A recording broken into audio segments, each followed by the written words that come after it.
जय हिंद साथियों, स्वागत है आपका self study classes with Sumit Jain YouTube channel में। सो साथियों, स्टार्ट हो चुका है आज का ये सेशन। और दोस्तों, अगर अभी तक आपने सेल्फ स्टडी क्लासेस का ऐप डाउनलोड नहीं किया तो सेल्फ स्टडी क्लासेस का ऐप डाउनलोड कर लें और 2020 टेस्ट सीरीज से जुड़ जाएं, जो कि सप्ताह में 2 दिन आपकी करवाई जाती है। ठीक है, तो सभी साथी जुड़ जाएं, बिल्कुल फ्री टेस्ट सीरीज ये होती है। जिन भी साथियों ने अभी तक वीडियो को लाइक नहीं किया है वो वीडियो को लाइक कर दें। और दोस्तों, यहाँ पर एक बढ़िया तरीके से आपको बताना है 2020 टेस्ट सीरीज में, है ना, इससे आपको जुड़ना है। और दोस्तों, यहाँ पर कोर्स लॉन्च किया गया, सेल्फ स्टडी क्लासेस का मॉडल पेपर लॉन्च किए गए हैं, 3000 प्रश्नों की टेस्ट सीरीज। और साथ ही दोस्तों, एक बड़ा सरप्राइज हिंदी साहित्य का निचोड़ कोर्स भी लॉन्च किया गया। हिंदी साहित्य का संपूर्ण कोर्स में अगर आपको एडमिशन लेना है तो आप सेल्फ स्टडी क्लासेस का ऐप डाउनलोड कर सकते हैं, है ना। और दोस्तों, अंतिम ब्रह्मास्त्र टीजीटी पीजीटी का अंतिम ब्रह्मास्त्र, इससे आपको जुड़ना है। ठीक है, इससे आपको जुड़ जाना है। 5000 प्रश्नों की टिरकी वीडियो, व्याकरण, निचोड़ क्लासें, है ना। तो पीजीटी में मात्र 599 में इस कोर्स में आप जुड़ सकते हैं दोस्तों, एडमिशन ले सकते हैं। साथ ही पंजाब मास्टर कैडर का एक दोस्तों मॉडल पेपर लॉन्च किया गया है।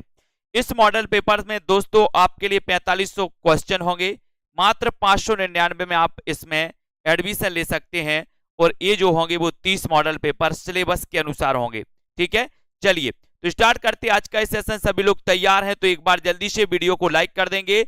और आज का दोस्तों अपना प्रश्न है कि हिंदी साहित्य के इतिहास का प्रथम लेखक कौन है। हिंदी साहित्य के इतिहास का प्रथम लेखक कौन है? जॉर्ज ग्रियर्सन, शिवसेन सेंगर, आचार्य रामचंद्र शुक्ल या फिर गारसादा तासी। हिंदी साहित्य के इतिहास का प्रथम लेखक कौन है, ये आपको चयन करना है। 51 का आंसर बताइए। हिंदी साहित्य के इतिहास का प्रथम लेखक कौन माना जाता है, ये 51 का आंसर आपको चयन करना है दोस्तों। अच्छा क्वेश्चन है, प्रश्न क्रमांक आपका 51 है। हिंदी साहित्य के इतिहास का प्रथम लेखक कौन है, यहां पर आपको बताना है। और सीधा उत्तर है आपका गारसादा तासी, यानी कि आपका जो डी नंबर है, दा नंबर है, वो आपका बिल्कुल सही हो जाएगा, है ना। काशी नागरी प्रचारणी सभा द्वारा हिंदी साहित्य का बृहत इतिहास दोस्तों कितने खंडों में प्रकाशित किया गया, इसका आंसर आपको बताना है ना।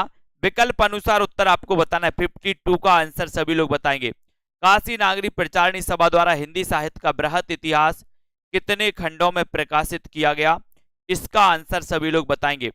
4 विकल्प हैं, विकल्प अनुसार आपको उत्तर बताना है। बताएं क्या हो जाएगा। 52 का आंसर आपका क्या हो जाएगा? काशी नागरी प्रचारणी सभा द्वारा हिंदी साहित्य का बृहत इतिहास कितने खंडों में प्रकाशित किया गया, ये आपका क्वेश्चन है, सभी लोग बताएंगे। और सीधा आंसर आपका जाएगा दोस्तों क्या? डी नंबर, यानी कि 18। डी नंबर आपका बिल्कुल सही हो जाएगा दोस्तों, है ना। ये डी बिल्कुल सही है, वेरी गुड आंसर।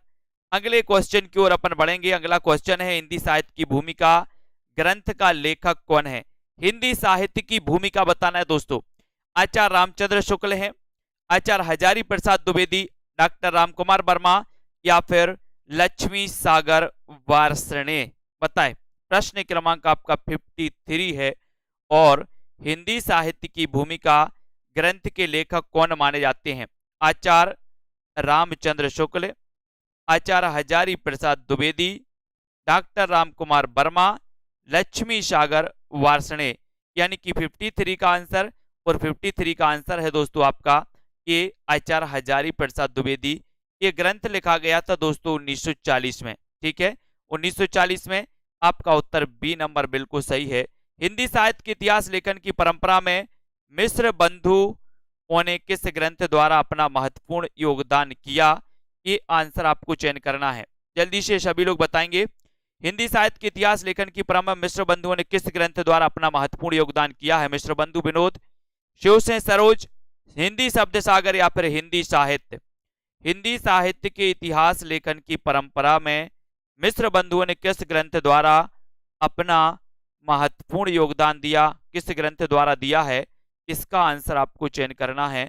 और बहुत ही अच्छा क्वेश्चन है दोस्तों, प्रश्न क्रमांक 54 का आंसर है इतिहास लेखन की परंपरा में मिश्र बंधुओं ने किस ग्रंथ द्वारा अपना महत्वपूर्ण योगदान दिया है, तब आपका उत्तर हो जाएगा मिश्र बंधु विनोद। लगभग 5000 कवियों का इसमें परिचय दिया गया दोस्तों, ये आपको पता है। और मिश्र बंधु विनोद, ये दोस्तों 4 भागों में प्रकाशित है। कितने भागों में? 4 भागों में है। पहले 3 भाग 1913 में, और दोस्तों है ना, एक भाग इनका 1934 में प्रकाशित हुआ था, आपको पता होगा, है ना। तो ये मिश्र बंधु विनोद यानी कि आपका 1 नंबर बिल्कुल सही आंसर हो जाएगा। हिंदी साहित्य के इतिहास लेखन से पूर्व किस प्रसिद्ध ग्रंथ में हिंदी के विभिन्न कवियों की जीवन वृत्त एवं कृतित्व का परिचय मिलता है? प्रश्न क्रमांक 55, गुरु ग्रंथ साहिब, भक्त नामावली, 84 वैष्णव की वार्ता, या फिर दोस्तों एक और ऑप्शन है आपका श्रृंगार संग्रह, यानी कि 55। बताएं सभी लोग, हिंदी साहित्य के इतिहास लेखन से पूर्व किस प्रसिद्ध ग्रंथ में हिंदी के विभिन्न कवियों के जीवन वृत्त एवं कृतित्व का परिचय मिलता है ना। प्रश्न क्रमांक आपका 55 है। 55 का आंसर आपको चयन करना है, और 55 में आपका उत्तर हो जाएगा 84 वैष्णव की वार्ता, यानी कि सी नंबर आपका बिल्कुल सही है। सा नंबर आपका राइट आंसर हो जाएगा। 84 वैष्णव की वार्ता आंसर आपका सही है दोस्तों, है ना। आचार्य रामचंद्र शुक्ल का इतिहास ग्रंथ हिंदी साहित्य का इतिहास स्वतंत्र पुस्तक से पूर्व किस रूप में प्रकाशित हुआ था? हिंदी शब्द सागर की भूमिका, साहित्य पत्रिका की लेखमाला, पत्रिका के विशेषांक, या फिर साहित्यालोचन। प्रश्न क्रमांक 56 है। आचार्य रामचंद्र शुक्ल का जो इतिहास है दोस्तों, है ना, जो 1929 में प्रकाशित हुआ था, हिंदी साहित्य का इतिहास स्वतंत्र पुस्तक के रूप से पूर्व किस रूप में ये प्रकाशित हुआ था, ये आपको बताना है। तब आपने बिल्कुल सही आंसर बता दिया 56 का, हिंदी शब्द सागर की भूमिका के रूप में, यानी कि आपका उत्तर आ नंबर बिल्कुल सही हो जाएगा। ये नंबर आपका राइट आंसर हो जाएगा, ठीक है, ये नंबर आपका बिल्कुल सही है। अगला क्वेश्चन है, the modern vernacular literature of Hindustan का लेखक कौन है? The modern vernacular literature of Hindustan का लेखक कौन है? 4 विकल्प है हमारे सामने, जॉर्ज ग्रियर्सन, गार्सा ताशी, रैन वेल्क, या फिर Gilchrist. The modern vernacular literature of Hindustan, है ना, इसके लेखक आपको चयन करना है दोस्तों। 57 का क्वेश्चन आपको चयन करना है, अच्छा क्वेश्चन है। 57 का आंसर आपका जाएगा दोस्तों कौन सा? George, the modern vernacular literature of Grierson of Hindustan, यानी कि आ नंबर आपका बिल्कुल सही है। ये नंबर आपका राइट आंसर हो जाएगा। ये जिन्होंने बताया उनका आंसर सही है। हिंदी साहित्य इतिहास की परंपरा में सर्वोच्च स्थान किस लेखक को मिला? किस लेखक को मिला? रामकुमार वर्मा, शिवसेन सेंगर, रामचंद्र शुक्ल, या फिर धीरेन्द्र वर्मा। हिंदी साहित्य इतिहास की परंपरा में सर्वोच्च स्थान किस लेखक को मिला है, ये आपको चयन करना है। बताएं, प्रश्न क्रमांक 58 का आंसर है। 58 में आपको चयन करना है, हिंदी साहित्य इतिहास की परंपरा में सर्वोच्च स्थान किस लेखक को मिला है, ये आंसर सभी लोग बताएंगे। और सीधा आंसर आपका जाएगा दोस्तों, किसको मिला है सर्वोच्च स्थान? रामचंद्र शुक्ल को, यानी कि शाह नंबर आपका बिल्कुल सही, रामचंद्र शुक्ल आपका राइट आंसर हो जाएगा। गारसादा तासी ने इस्तवारदाला लेतुत्रेंदु हिंदुस्तानी ग्रंथ की रचना किस भाषा में की? किस भाषा में की? फ्रेंच, अंग्रेजी, रूसी, या फिर जर्मनी। गारसादा तासी ने इस्तवारदाला लेतुत्रेंदु हिंदुस्तानी ग्रंथ की रचना किस भाषा में की है? इसका आंसर आपको चयन करना है। फ्रेंच भाषा में, अंग्रेजी, रूसी, या फिर जर्मन भाषा में की है। ये 59 का उत्तर आपको लगाना है, और आपका सीधा आंसर जाएगा इस्तवारदाला लेतुत्रेंदु हिंदुस्तानी। ये जो ग्रंथ है दोस्तों, ये किस भाषा में लिखा गया? ये लिखा गया आपकी फ्रेंच भाषा में, यानी कि आपका जो ए नंबर है, आ नंबर है, वो बिल्कुल सही है। ए नंबर आपका राइट आंसर हो जाएगा दोस्तों। ये फ्रेंच विद्वान थे गारसादा तासी और इस्तवारदाला लेतुत्रेंदु हिंदुस्तानी, इन्होंने फ्रेंच भाषा में लिखा, यानी कि 1 नंबर आपका सही है। हिंदी साहित्य नामक इतिहास ग्रंथ का संपादन किसने किया? बताएं, किसने किया संपादन? डॉक्टर नगेंद्र ने, डॉक्टर धीरेन्द्र वर्मा, रामकुमार वर्मा, या फिर लक्ष्मी सागर वार्ष्णेय ने? हिंदी साहित्य नामक इतिहास ग्रंथ का संपादन किसने किया? संपादन की बात पूछी गई। अब संपादन की पूछी गई तो दोस्तों आपको पता है प्रश्न क्रमांक 60 में है ना, हिंदी साहित्य नामक इतिहास ग्रंथ का। और यहां पर 60 का आंसर बताना है।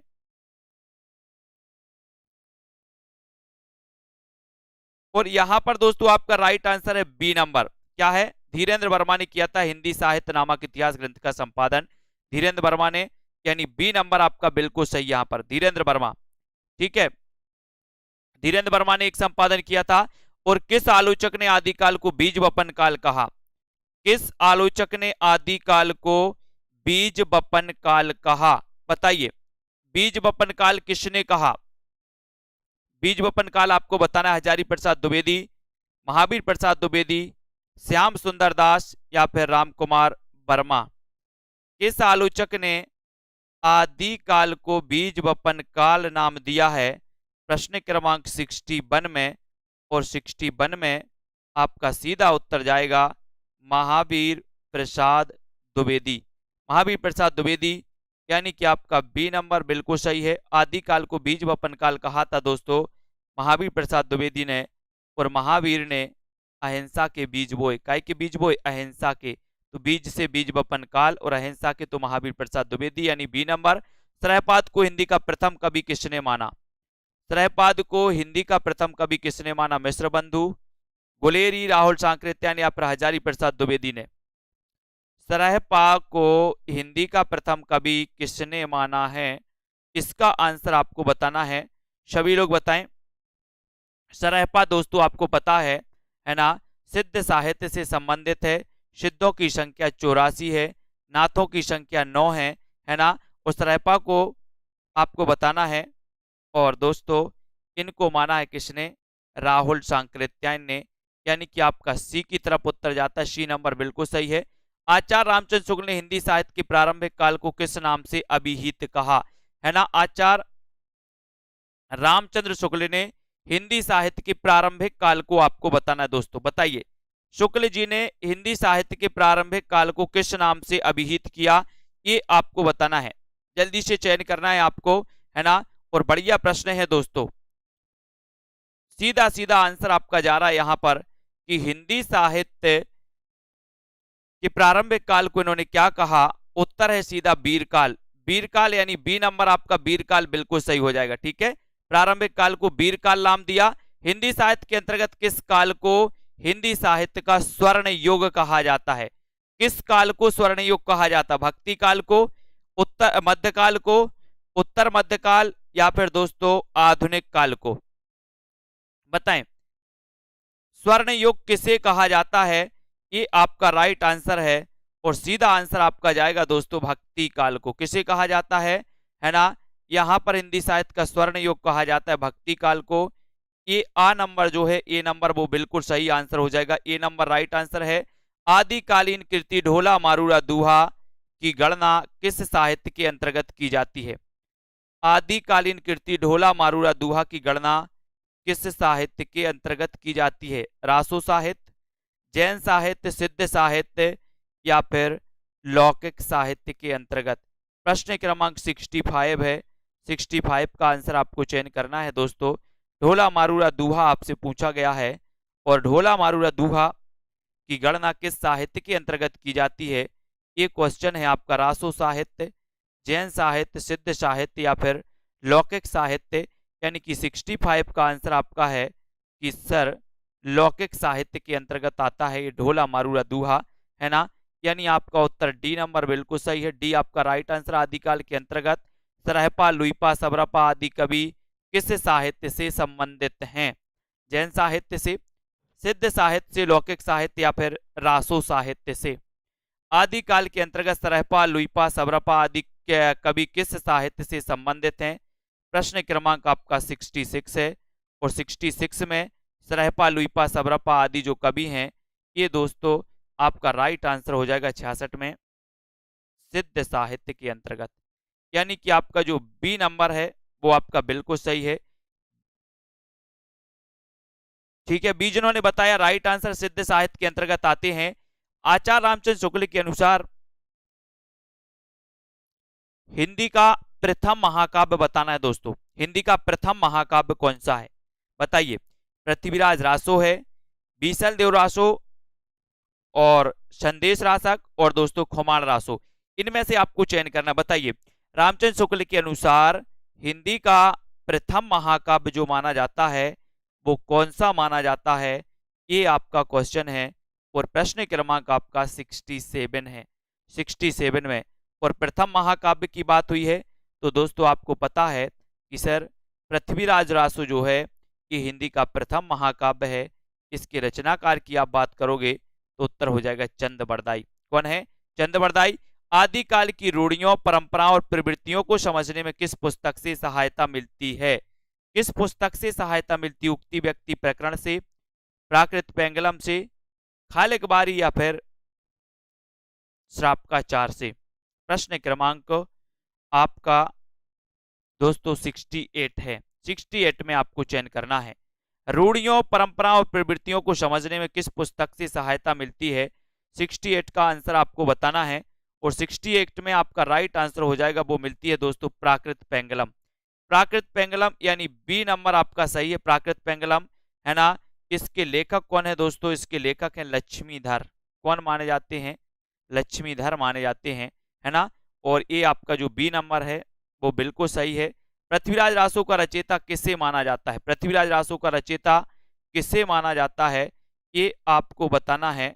नरपति नाल को, जगनेक, चंदबरदाई या फिर गोरखनाथ को। पृथ्वीराज रासो का रचयिता किसे माना जाता है? सभी लोग आंसर बताएंगे। वीडियो को एक बार लाइक कर दें। पृथ्वीराज रासो के रचयिता आपको चयन करना है। प्रश्न क्रमांक 69 है और 69 में आपका सीधा उत्तर जाएगा दोस्तों, इनकी रचयिता कौन है? चंदबरदाई यानी कि सी नंबर। सी नंबर, सा नंबर आपका बिल्कुल सही है। पृथ्वीराज रासो के रचनाकार चंदबरदाई हैं। सी आपका राइट आंसर। रासो काव्य परंपरा में गे काव्य कौन सा है? गे काव्य कौन सा है? बीसलदेव रासो, परमाल रासो, वर्ण रत्नाकर या फिर राहुल बेल। रासो काव्य परंपरा में गे काव्य कौन सा है? सभी को बताना है। 70 का आंसर है। 70 में आपको चयन करना है। गे काव्य कौन सा माना जाता है? प्रश्न क्रमांक 70। और 70 में आपका सही उत्तर क्या हो जाएगा? इसका आंसर आपको चयन करना है। सभी लोग आंसर बताएंगे। राइट आंसर है दोस्तों, रासो काव्य परंपरा में जो गे काव्य है वो कौन सा माना जाता है? वो माना जाता है बीसलदेव रासो, यानी कि आ नंबर जो है वो बिल्कुल सही है। बीसलदेव रासो। इसके रचनाकार कौन है दोस्तों? नरपति नाल। ये आपसे पूछी जाएगी रचना, बीसलदेव रासो। ठीक है, तो एक नंबर जिन्होंने बताया, दामोदर शर्मा द्वारा लिखित उक्ति व्यक्ति प्रकरण किस प्रकार का ग्रंथ है? उक्ति व्यक्ति प्रकरण, सबसे पहले तो ये पूछा जाता है कि ये ग्रंथ किसका है, तब आपको पता है दामोदर शर्मा, है ना। और इसके ये बताना किस प्रकार का ग्रंथ है? इतिहास ग्रंथ, है ना, भाषा सर्वेक्षण ग्रंथ, व्याकरण ग्रंथ या फिर काव्य ग्रंथ। 71 का आंसर बताना, सभी लोग बताएंगे। 71 में, है ना, उक्ति व्यक्ति प्रकरण किस प्रकार का ग्रंथ है, ये आपका क्वेश्चन है। और राइट आंसर जाएगा आपका दोस्तों, ये व्याकरण ग्रंथ है, यानी सी नंबर आपका सही है। सी नंबर आपका राइट आंसर हो जाएगा, ये व्याकरण ग्रंथ है ना। जिन्होंने भी बताया सा बिल्कुल सही। आदिकाल में खड़ी बोली को काव्य की भाषा बनाने वाला पहला कवि कौन है? आदिकाल में खड़ी बोली को काव्य की भाषा बनाने वाला पहला कवि कौन है? दामोदर शर्मा, अमीर खुसरो, चंदबरदाई या फिर सरहपा।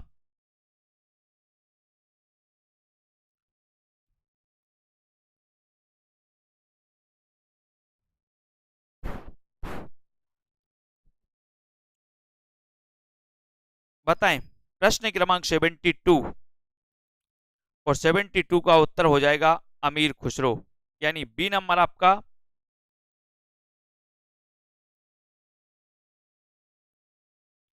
बिल्कुल सही, बहुत बढ़िया, अमीर खुसरो सही है। आदिकालीन शिलांकित कृति का नाम क्या है जिसे गद्य पद्य मिश्रित चंपू काव्य की प्राचीनतम हिंदी कृति माना जाता है? 73 वर्ण रत्नाकर, खालिकबारी, दो शुकने या फिर दोस्तों राहुल बेल। शिलांकित कृति आपको बताना है किसे माना जाता है शिलांकित कृति। प्रश्न क्रमांक 73 है आपका। 73 में आपको चयन करना है शिलांकित कृति का नाम क्या है, और सीधा आंसर आपका जाएगा 73 में क्या जाएगा? राहुल बेल, यानी कि आपका जो डी नंबर है वो बिल्कुल सही है। राहुल बेल आपका राइट आंसर है। शिलांकित कृति है दोस्तों राहुल बेल। ठीक है, वेरी गुड आंसर। अगला क्वेश्चन, अमीर खुसरो किस तरह की रचनाओं के लिए प्रसिद्ध हैं? अमीर खुसरो किस तरह की रचनाओं के लिए प्रसिद्ध हैं? पहेलियां, मुकरियां, गजल, गीत या फिर दोहे? 74। और आपका उत्तर हो जाएगा 74 का कि अमीर खुसरो जो है ये गजल के लिए प्रसिद्ध हैं दोस्तों, गजल। यानी आ नंबर आपका राइट आंसर है, ए नंबर। ठीक है।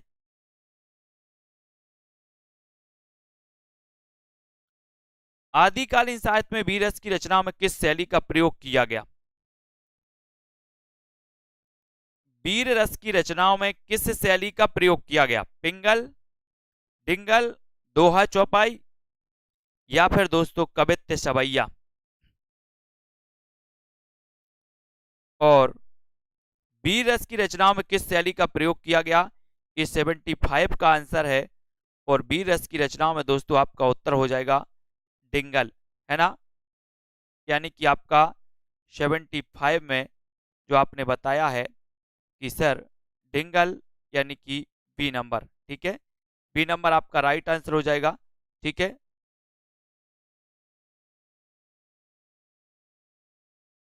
हाँ सॉरी, ये गजलें नहीं, पहेलियां और मुकरियां लिखी। अमीर खुसरो किस तरह की रचनाओं के लिए प्रसिद्ध हैं? तो ये दोस्तों पहेलियां और मुकरियां, यानी कि इसका ए नंबर आप कर लो। ठीक है, ये ए नंबर होगा आपका सही, ए नंबर सही है।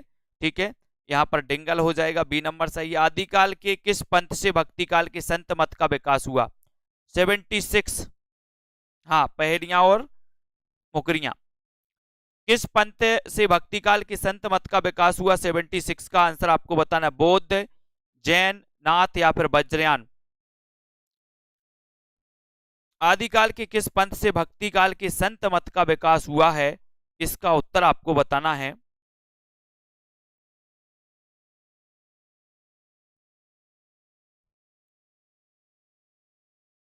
और 76 में आपने बिल्कुल सही आंसर बताया, और वो है दोस्तों किस पंथ से भक्ति काल के संत मत का हुआ है? तो वो हुआ है नाथ पंथ से, है ना। नाथों की संख्या 9, प्रवर्तक है ना गोरखनाथ। बहुत बढ़िया, सी नंबर सही है। रामकुमार वर्मा ने आदिकाल का नामकरण किस रूप में किया?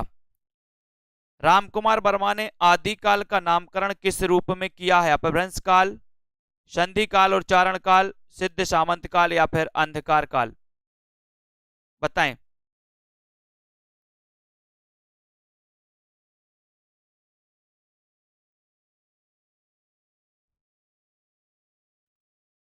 डॉक्टर रामकुमार वर्मा ने आदिकाल का नामकरण किस रूप में किया है? इसका आंसर बताना है। रामकुमार वर्मा की बात होती है तो आपने दोस्तों पढ़ा है कि रामकुमार वर्मा ने और आचार्य ग्रियर्सन ने। ठीक है, तो आपको पता है।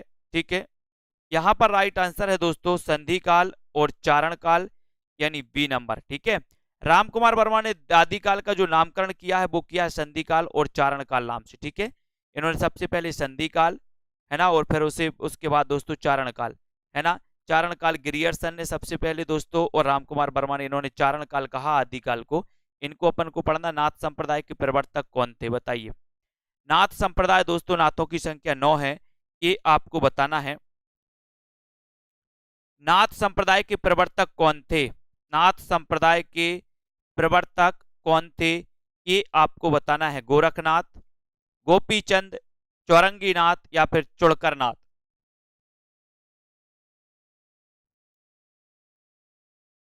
और आपका सीधा आंसर जाएगा कि नाथ संप्रदाय के जो प्रवर्तक हैं वो है गोरखनाथ, यानी ए नंबर, आ नंबर आपका बिल्कुल सही हो जाएगा। कीर्तिलता और कीर्तिपता का किस कवि की रचना है दोस्तों? कीर्तिलता और कीर्तिपता का ये किस कवि की रचना है? सभी लोग बताएंगे। जिन भी साथियों ने self study classes app download नहीं किया वो सेल्फ स्टडी क्लासेस ऐप को डाउनलोड कर लेना, और दोस्तों अपने साथियों तक शेयर जरूर करते रहिए, है ना। कीर्तिलता और कीर्तिपता का किस कवि की रचना है? विद्यापति, रामानंद, नरपतिनाल या फिर अमीर खुसरो की? तब आपका सीधा उत्तर जाएगा विद्यापति। किसकी रचना है दोस्तों? विद्यापति की है कीर्तिलता और कीर्तिपता का। आ नंबर आपका बिल्कुल सही हो जाएगा। ये नंबर आपका सही है। 10वीं से 14वीं शताब्दी का काल, जिसे हिंदी का आदिकाल कहते हैं, भाषा की दृष्टि से अपभ्रंश का ही बढ़ाव है, यह कथन किस लेखक का है? बताइए। रामचंद्र शुक्ल का, हजारी प्रसाद, श्याम सुंदर दास या फिर धीरेन्द्र वर्मा। यानी कि प्रश्न क्रमांक दोस्तों आपका 80 है। 80 का क्वेश्चन आपको चयन करना है और 10वीं से 14वीं शताब्दी का काल, जैसे हिंदी का आदिकाल कहते हैं, है ना।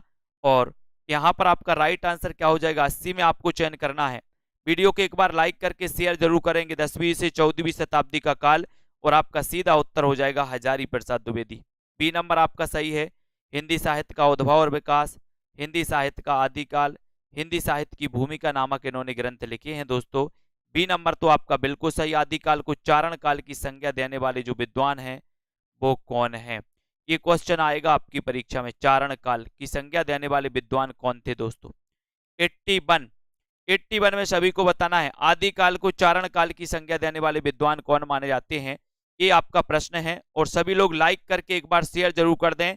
चारण काल की संज्ञा देने वाले विद्वान आपको चयन करना है, और चारण काल की संज्ञा देने वाले जो विद्वान है दोस्तों वो कौन है। 81 का आंसर सीधा उत्तर है जॉर्ज ग्रियर्सन। यानी आपका बी नंबर जो है वो बिल्कुल सही है। जॉर्ज ग्रियर्सन आपका राइट आंसर है। सिद्ध साहित्य के अंतर्गत सिद्धों की संख्या कितनी मानी जाती है, सिद्धों की संख्या कितनी मानी जाती है, 60, 40, 84 या फिर 20। सिद्धों की संख्या कितनी मानी जाती है, उत्तर है दोस्तों आपका कितना, कितना है उत्तर, 84। सिद्धों की संख्या 84, नाथों की संख्या 9, है ना। तो यहां पर आपका सी नंबर बिल्कुल सही होगा, 84 आपका राइट आंसर हो जाएगा। जैन साहित्य की रास परंपरा के प्रथम ग्रंथ भरतेश्वर बाहुबली रास, है ना। भरतेश्वर बाहुबली रास का रचनाकार कौन है दोस्तों, 83 का आंसर बताना है, 83, है ना। भरतेश्वर बाहुबली रास का रचनाकार कौन है, शालिभद्र सूरी, श्रावकाचार्य, विजय सेन सूरी या फिर जिनधर्म सूरी। जैन साहित्य की रास परंपरा के प्रथम ग्रंथ भरतेश्वर बाहुबली रास का रचनाकार कौन है, ये 83 का आंसर आपको चयन करना है। और 83 में आपका सीधा उत्तर जाएगा कि सर भरतेश्वर बाहुबली रास के जो रचनाकार हैं वो रचनाकार हैं कौन, शालिभद्र सूरी। इन शालिभद्र सूरी को गणपति चंद्र गुप्त ने दोस्तों हिंदी का प्रथम कवि माना है ना। और भरतेश्वर बाहुबली रास को हिंदी की प्रथम रचना माना है। तो यहाँ पर आपका ए नंबर शालिभद्र सूरी बिल्कुल सही हो जाएगा। जिन्होंने भी ये बताया है शिव सिंह सेंगर ने किस कवि को हिंदी का प्रथम कवि माना दोस्तों, शिव सिंह सेंगर ने किस कवि को हिंदी का प्रथम कवि माना है, सरहपाद, पोष्यापुंड, कबीर या फिर लुइया, बताएं। शिव सिंह सेंगर ने हिंदी किस कवि को हिंदी का प्रथम कवि माना, ये आपका बढ़िया प्रश्न है। 84 का आंसर आपको चयन करना है, और 84 में आपका सही आंसर जाएगा दोस्तों, क्या जाएगा, पोष्यापुंड, यानी बी नंबर आपका सही हो जाएगा, बी नंबर। ठीक है प्रदीप जी, बीनू, ठीक है, बी नंबर राइट है, बी नंबर। जय मयंक जस चंद्रिका की रचना किस कवि ने की, जय मयंक जस चंद्रिका की रचना किस कवि ने की, भट्ट केदार ने, गोपीचंद, ज्योतिरीश्वर ठाकुर या फिर मधुकर ने। जय मयंक जस चंद्रिका की रचना किस कवि ने की है, इसका आंसर आपको बताना है। 85 का उत्तर आपको चयन करना है, और 85 का आपका सही आंसर क्या हो जाएगा, ये सभी लोग आंसर बताएंगे। और राइट आंसर है दोस्तों आपका क्या, जय मयंक जस चंद्रिका मधुकर कवि की रचना है। डी नंबर आपका सही है, मधुकर कवि आपका राइट आंसर हो जाएगा, है ना। भर्तृहरि जलंधरी पाव कवि किस साहित्य से संबंधित हैं, भर्तृहरि और जलंधरी पाव कवि किस साहित्य से संबंधित है, सिद्ध साहित्य से, नाथ साहित्य, जैन साहित्य या फिर रासो साहित्य से, बताएं। प्रश्न क्रमांक 86 है, 86 का आंसर आपको चयन करना है। भर्तृहरि और जलंधरी पाव कवि किस साहित्य से संबंधित हैं, 86 में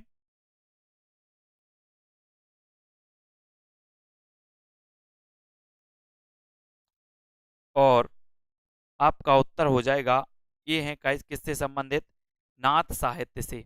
यानी बी नंबर यहां पर आपका राइट आंसर है। बी जिन्होंने बताया उनका आंसर सही है। आदिकाल के अंतर्गत किस साहित्य की प्रमाणिकता संदिग्ध मानी जाती है, आदिकाल के अंतर्गत किस साहित्य की प्रमाणिकता संदिग्ध मानी जाती है, रासो साहित्य की, लौकिक साहित्य, जैन साहित्य या फिर रास साहित्य की। आदिकाल के अंतर्गत किस साहित्य की प्रमाणिकता संदिग्ध मानी जाती है, 87 में आपको चयन करना है। वीडियो को एक बार लाइक जरूर कर दें दोस्तों, सभी मित्रों तक शेयर कर लें, जिन भी साथियों ने अभी तक self study classes app download नहीं किया, वो self study classes app download कर लें। 87 का आंसर आपको चयन करना है। और ये दोस्तों किस साहित्य की प्रामाणिकता संदिग्ध मानी जाती है, तो वो साहित्य है रासो साहित्य। कौन सा साहित्य है? रासो साहित्य की प्रामाणिकता संदिग्ध मानी जाती है। आचार्य हजारी प्रसाद द्विवेदी ने गाथा को किस भाषा का मुख्य छंद माना है? गाथा को किस भाषा का मुख्य छंद माना है? पाली, प्राकृत, अपभ्रंश या फिर हिंदी? हजारी प्रसाद द्विवेदी ने गाथा को किस भाषा का मुख्य छंद माना है? ये आपको चयन करना है, 88 का आंसर बताना है। और 88 में आपका सीधा उत्तर जाएगा दोस्तों, क्या जाएगा? आपका उत्तर जाएगा प्राकृत। हजारी प्रसाद द्विवेदी ने गाथा को किस भाषा का मुख्य छंद माना है? तो वो माना है दोस्तों प्राकृत, है ना। यानी कि आपका बी नंबर बिल्कुल सही है, बी आपका राइट आंसर है। ठीक है। 88, वर्ण रत्नाकर किस प्रकार की कृति है? वर्ण रत्नाकर ये किस प्रकार की कृति है, ये आपको बताना है। चंपू काव्य है, गद्य है, व्याकरण है या फिर खंड काव्य है? वर्ण रत्नाकर किस प्रकार की कृति है, इसका आंसर आपको चयन करना है।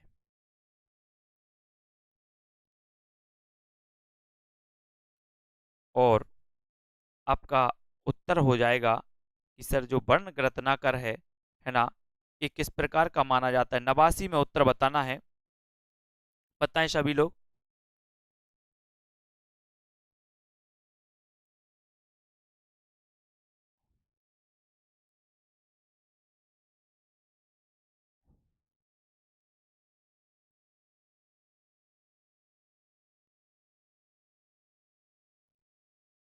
ये गद्य पद्य मिश्रित चंपू काव्य दोस्तों, वर्ण रत्नाकर क्या है ये?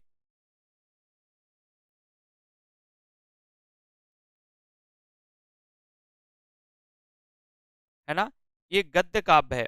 ये सॉरी, वर्ण रत्नाकर ये दोस्तों चंपू काव्य माना जाता है। गद्य पद्य मिश्रित रचना है ये, है ना। तो ये चंपू काव्य है आपका, एक नंबर आपका बिल्कुल सही है। ये चंपू काव्य ज्योतिषुर ठाकुर ने लिखा है ना। तो यहां पर दोस्तों आपका वर्ण रत्नाकर चंपू काव्य माना जाता है, गद्य पद्य मिश्रित। ठीक है। अब यहाँ पर 16वीं 17वीं शताब्दी के युग को हिंदी काव्य का स्वर्ण युग मानना किस इतिहास लेखक की महत्वपूर्ण उपलब्धि मानी गई है?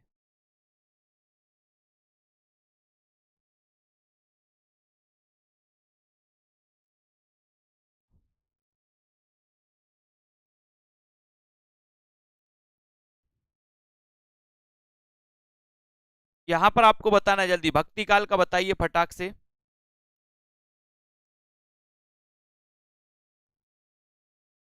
भक्ति काल का सभी को बताना है।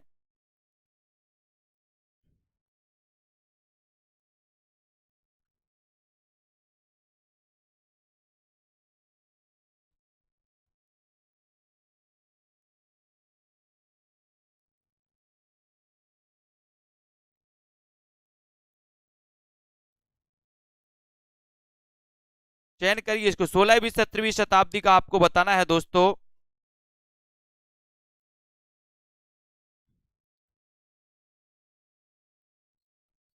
है ना, तो यहां पर आपको गद्य साहित्य लगाना है। एक गद्य ग्रंथ माना जाता है। वर्ण रत्नाकर किस प्रकार की कृति है दोस्तों?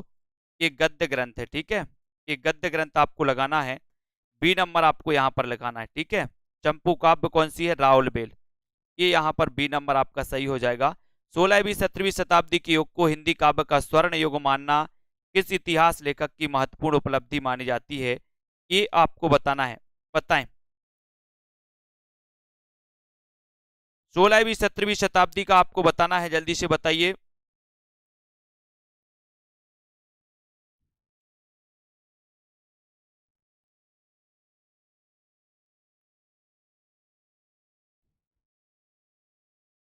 है ना, 16वीं 17वीं शताब्दी के युग को हिंदी काव्य का स्वर्ण युग मानना किस इतिहास लेखक की महत्वपूर्ण उपलब्धि मानी जाती है? और आपका सीधा उत्तर है जॉर्ज ग्रियर्सन, यानी कि आपका जो डी नंबर है वो बिल्कुल सही है। डी नंबर आपका राइट आंसर है। ठीक है, बहुत बढ़िया। ठीक है, यहां पर देखो आचार्य रामचंद्र शुक्ल के अनुसार भक्ति काल का सीमांकन कहां से कहां तक है? बताएं। कहां से कहां तक है? आचार्य रामचंद्र शुक्ल के अनुसार भक्ति काल का सीमांकन कहां से कहां तक है? ये क्वेश्चन सभी लोगों ने सुधार लिया। ये गद्य काव्य है दोस्तों, है ना। ये वर्ण रत्नाकर गद्य काव्य है, ज्योतिषवर ठाकुर का माना जाता है, मैथिली भाषा में रचित है। ठीक है। आचार्य रामचंद्र शुक्ल के अनुसार भक्ति काल का सीमांकन कहां से कहां तक है, ये प्रश्न आपको बताना है। 1318 से 1643 ईस्वी, 1388 से 1503, 1400 से 1600, 1360 से 1700। ये प्रश्न क्रमांक आपका 91 है और 91 में आपका उत्तर चला जाएगा। ईस्वी पूछा है, ईस्वी ईस्वी पूछा है, तब आपका उत्तर हो जाएगा ये नंबर। ठीक है, 1318 से 1643 ईस्वी, ये नंबर आपका राइट आंसर हो जाएगा यहाँ पर दोस्तों। शंकराचार्य ने सामाजिक एकीकरण के लिए किस दार्शनिक आध्यात्मिक एक का निरूपण किया? बताएं, विशिष्टाद्वैतवाद, द्वैतवाद या फिर अद्वैत वेदांत या शुद्धाद्वैतवाद। प्रश्न क्रमांक 92 में आपको चयन करना है। शंकराचार्य ने सामाजिक एकीकरण के लिए किस दार्शनिक आध्यात्मिक दोस्तों एक का निरूपण किया, है ना। किस बाद का इन्होंने दोस्तों स्थापना की? 92 का आंसर आपको चयन करना है और 92 में आपका उत्तर हो जाएगा दोस्तों, इन्होंने किया है अद्वैत वेदांत। अद्वैत वेदांत यानी कि आपका जो सी नंबर है, सी नंबर आपका राइट आंसर हो जाएगा। ठीक है, सी बिल्कुल सही है, वेरी गुड आंसर। रामानंद किस भक्ति धारा के प्रमुख कवि हैं? रामानंद, रामानंद बताना है, सगुण है, निर्गुण है ना, किस प्रकार के हैं? 93 में। रामानंद के बारे में आपको चयन करना है दोस्तों, है ना। अपन ने कई बार पढ़ा है कि सर रामानंद तो क्या थे? रामानंद तो सगुण थे, लेकिन इनके कई जो भक्त थे, है ना, कई जो शिष्य थे वो निर्गुण थे, है ना। तो रामानंद किस भक्ति धारा के कवि हैं? तब आपका उत्तर यहाँ सगुण भक्ति धारा होगा दोस्तों। ये नंबर आपका बिल्कुल सही होगा। ठीक है, 93 में ये नंबर आपका राइट आंसर हो जाएगा। सभी लोग एक बार वीडियो को लाइक जरूर कर देंगे। रामानंद सगुण भक्ति धारा के कवि माने जाते हैं। नाभादास रचित किस ग्रंथ में कबीर के संबंध में उल्लेख मिलता है? कबीर के संबंध में उल्लेख मिलता है, तो 94 में आपको बताना है कबीर के संबंध में किस ग्रंथ में उल्लेख मिलता है, ये आपका क्वेश्चन है। वीडियो को लाइक जरूर कर देना। नाभादास रचित किस ग्रंथ में कबीर के संबंध में उल्लेख मिलता है, ये आपका क्वेश्चन है और सीधा उत्तर आपका जाएगा दोस्तों, क्या जाएगा? भक्तमाल, यानी कि आपका एक नंबर जो है, आ नंबर जो है वो बिल्कुल सही है। ये जिन्होंने बताया उनका आंसर बिल्कुल सही है। कबीर के संबंध में उल्लेख मिलता है तो भक्तमाल आपका राइट आंसर हो जाएगा। ठीक है, सभी लोग वीडियो को लाइक जरूर कर दें दोस्तों। जिन भी साथियों को कोर्स में एडमिशन लेना है, हिंदी साहित्य के संपूर्ण कोर्स में एडमिशन लेना, तो संपूर्ण कोर्स में आप मात्र 1000 में ले सकते हैं, है ना। टीजीटी पीजीटी का मॉडल पेपर 350 में, है ना। 3000 प्रश्नों की जो हिंदी साहित्य की टेस्ट सीरीज है, इसमें 350 में आप कोर्स में एडमिशन ले सकते हैं। Self study classes app download कर ले, जहां पर 2020 टेस्ट सीरीज आपको बिल्कुल फ्री करवाई जाती है दोस्तों। इससे आप लोग जुड़े। साथ ही यहाँ पर मास्टर कैडर का दोस्तों एक मॉडल पेपर लॉन्च किया गया। जिन भी साथियों को मास्टर कैडर का मॉडल पेपर लेना है, वो मॉडल पेपर में एडमिशन ले सकते हैं। और अंतिम ब्रह्मास्त्र क्रश कोर्स लॉन्च किया गया है मात्र 599 में। 5000 प्रश्नों की टेस्ट सीरीज, टिर की वीडियो, हिंदी व्याकरण निचोड़ क्लास, इसमें एडमिशन लिया गया। इसमें आप अध्ययन कर सकते हैं। वीडियो को लाइक शेयर करें, इसी प्रकार से जुड़े रहें और दोस्तों अध्ययन करते रहें। सभी साथियों को बहुत बहुत धन्यवाद, है ना। 10 बजे एग्जाम पार में दोस्तों आप पढ़ें और उसमें प्रैक्टिस भी करें।